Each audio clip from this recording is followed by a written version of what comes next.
How's it going, everyone? I'm Sir James, coming at you guys with another lightsaber video. In today's review, I'm here to focus on the LaTha Lightsaber.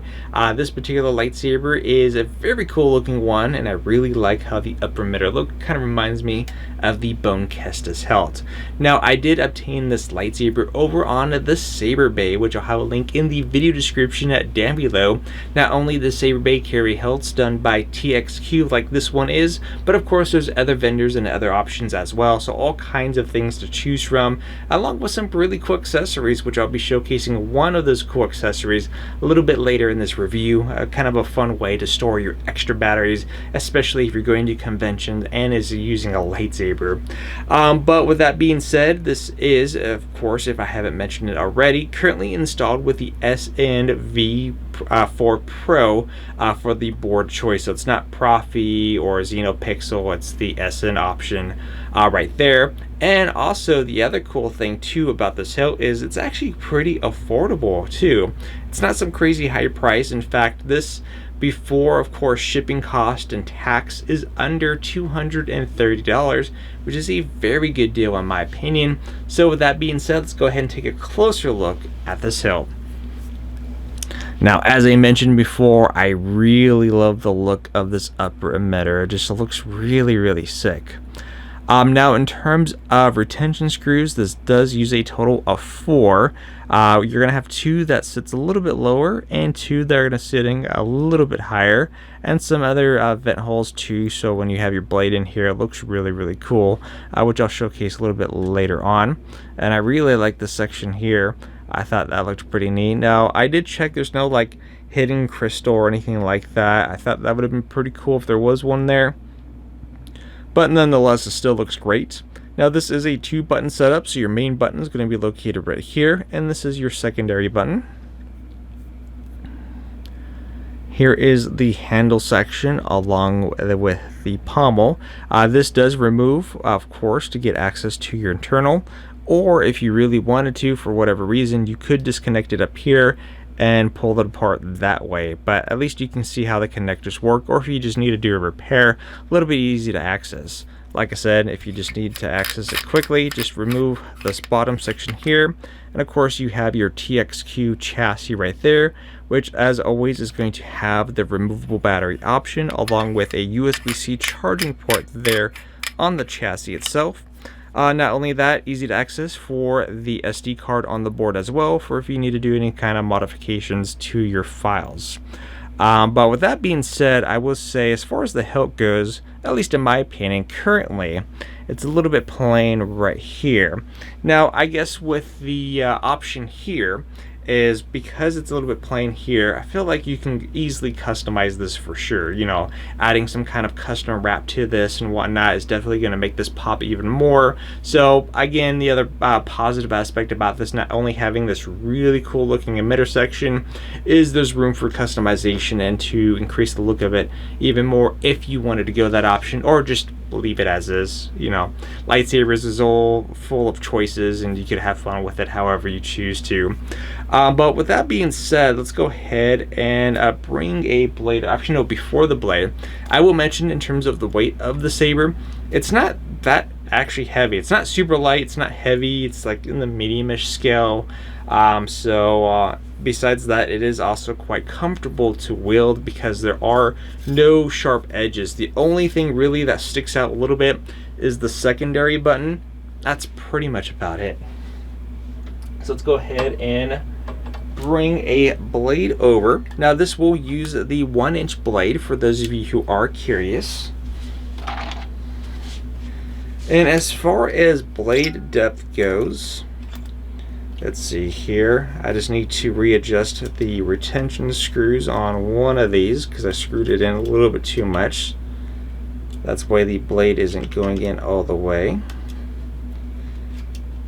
So in terms of blade depth, see if I can showcase best I can. So right now I'm holding it at the tip edge right here.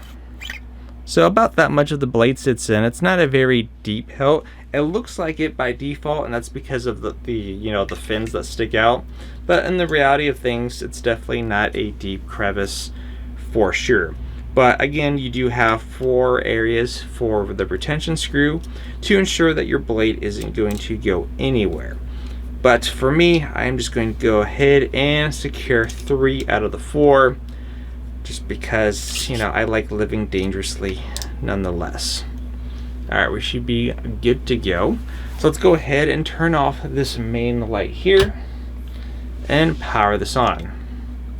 But before we power it on, of course, do keep in mind that if the saber is currently in the off mode or in a deep sleep, you do need to hold the upper button until you hear a voice like so. Power on. In this case, power on. It is now ready to be used. Just like that. Now, of course, you're probably wondering, why did that flicker? Is there an issue with it? Well, we're getting it into that in just a moment. But here is how it looks with a blade. In fact, let me turn on this light here.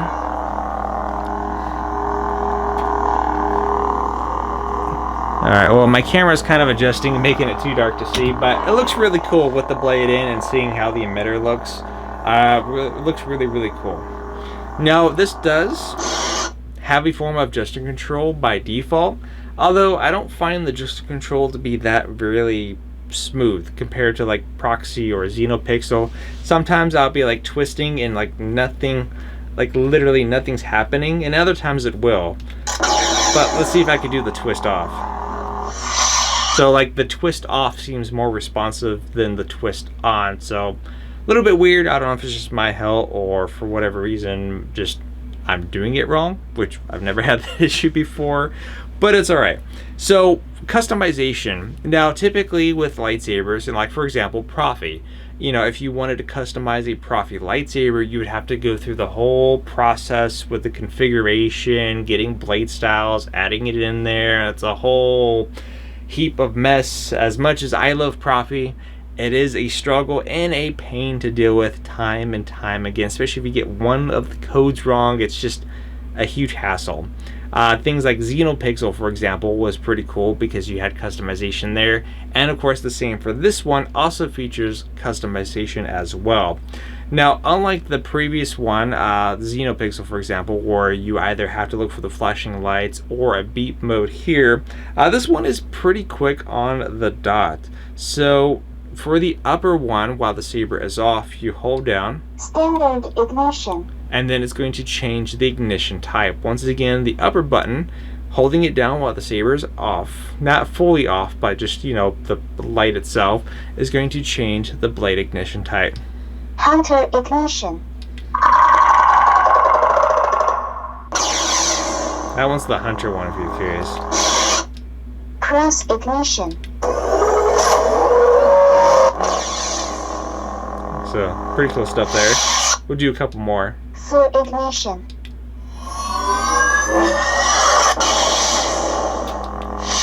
And one more.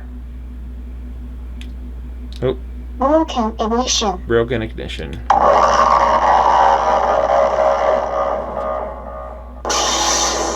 That was pretty neat. So yeah, we'll do any of the cool fancy ignitions or standard ignition. The one that I was doing before was like the ray one, where it would do that little ignite thing and then ignites. But other than that, the secondary button, the larger one of the two, will change the other style like so. blade unstable, And this is going to change the blade style. So again, the first one was the blade ignition, the effect that plays as you ignite the blade. And the other one is going to change what the blade does itself. Alright, now holding down the second button is going to change the blade style. So as mentioned, holding down the top is going to change the ignition type. Holding down the second is going to be the blade style. So right now I have it set to pulse because I had to reset my battery once again.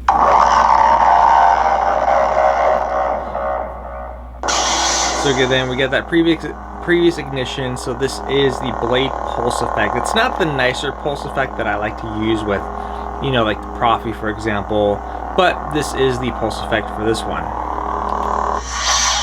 In fact, let's go ahead and change the ignition type, and then we'll change to the other one. Machine ignition. Let's see. Burst ignition. Hunter static ignition. OIG. Static ignition. I think that was a static one? Nope, that's the stack one. Okay, we'll keep it at that one. So going back to the secondary one, we're just going to go ahead and switch through some of these. Blade rainbow.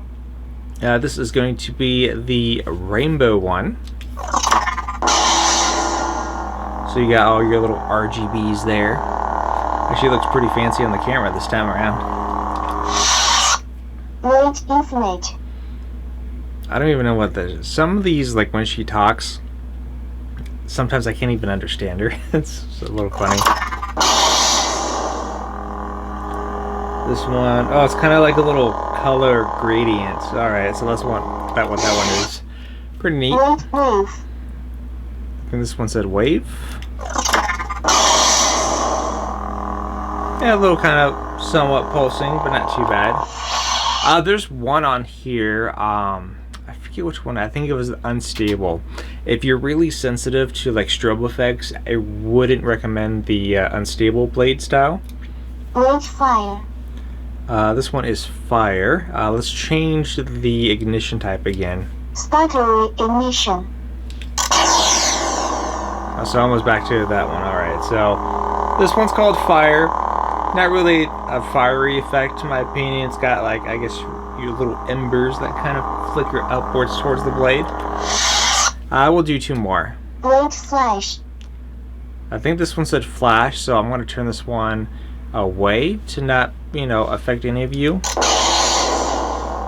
Okay, so never mind. It's not flash as I thought. Weird.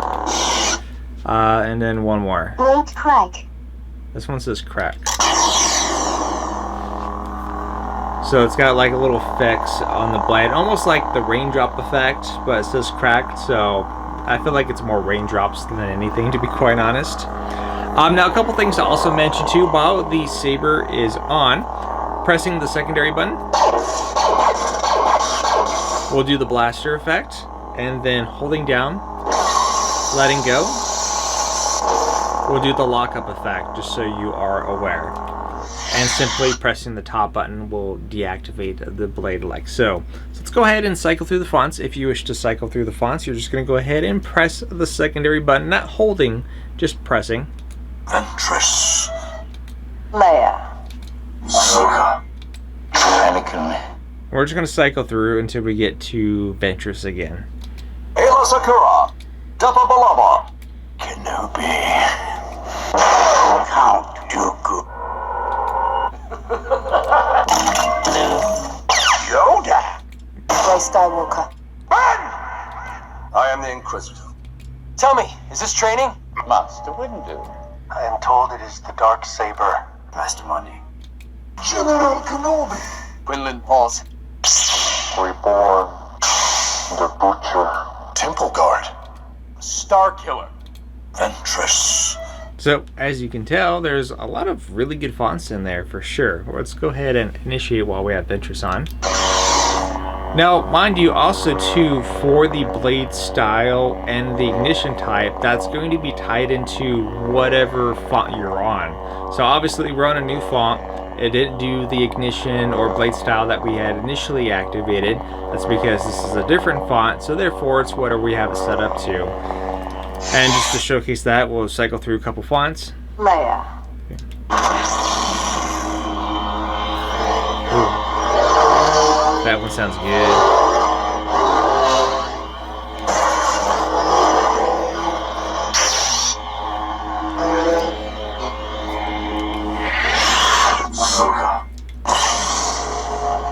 Boom, just like that.